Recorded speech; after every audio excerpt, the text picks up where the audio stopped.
Nie lękaj się, jestem przy tobie cały dzień. Nie lękaj się,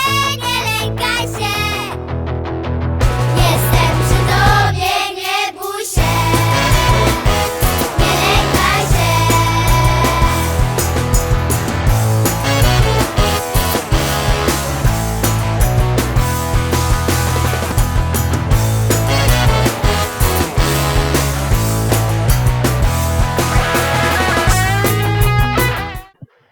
Hi everyone, szczęść Boże. This week we have 2 links up, one for grade 5s, one for grade 6s. This is the presentation for grade 5s. So grade 6s, if you're here, please click on the other link. So grade 5s, today we will be talking about the Gospel of St. Mark. In the next few weeks, we'll be diving deeper into this Gospel, so today's lesson is an intro. As always, let's start off in prayer. Ojca i Syna i Ducha Świętego. Amen. Dear God, help us understand you and your teachings more through this lesson. In your name we pray.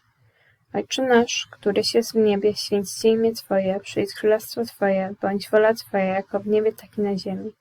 Chleba naszego powszedniego daj nam dzisiaj i odpuść nam nasze winy, jako i my odpuszczamy naszym winowajcom. I nie budź nas na pokuszenie, ale nas zbaw od złego. Amen. W imię Ojca i Syna i Ducha Świętego. Amen. So, in the New Testament of the Bible, we have 4 Gospels. The Gospel of Matthew, Mark, Luke, and John. The word Gospel, or Evangelia, means the good news, or dobra nowina.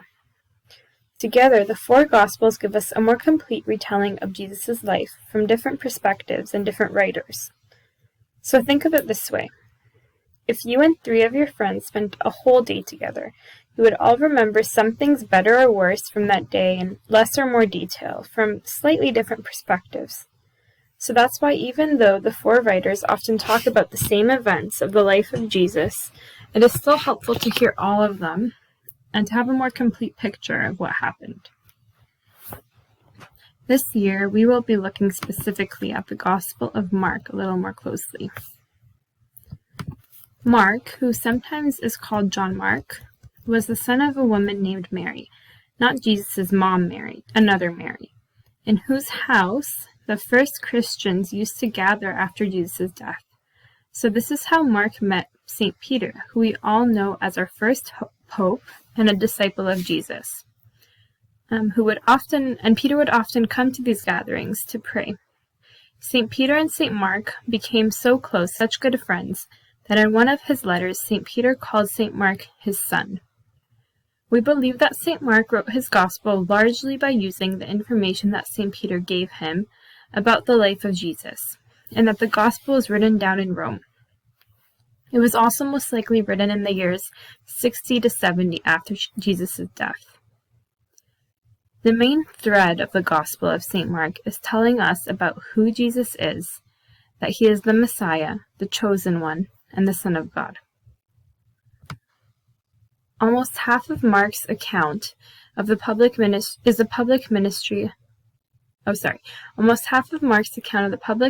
of Jesus, from chapters 1 to 10, describes miracles.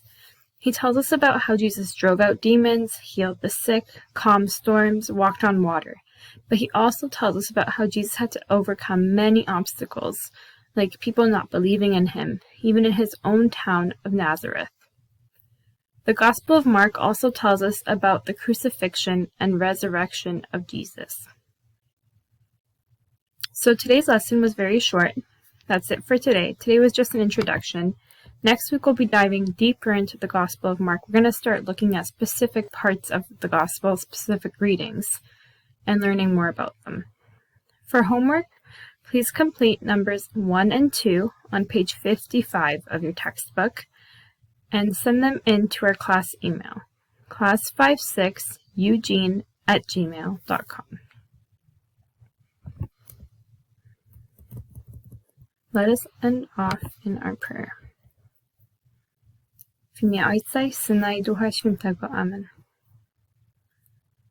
Lord, thank you for the time we spent today learning more about you and our Catholic faith. Help us to know you and love you more. Let us pray. Ojcze nasz, któryś jest w niebie, święć się imię Twoje, przyjdź królestwo Twoje, bądź wola Twoja jako w niebie, tak i na ziemi. Chleba naszego powszedniego daj nam dzisiaj i odpuść nam nasze winy, jako i my odpuszczamy naszym winowajcom. I nie budź nas na pokuszenie, ale nas zbaw ode złego. Amen. W imię Ojca i Syna i Ducha Świętego. Amen. Nie lękaj się.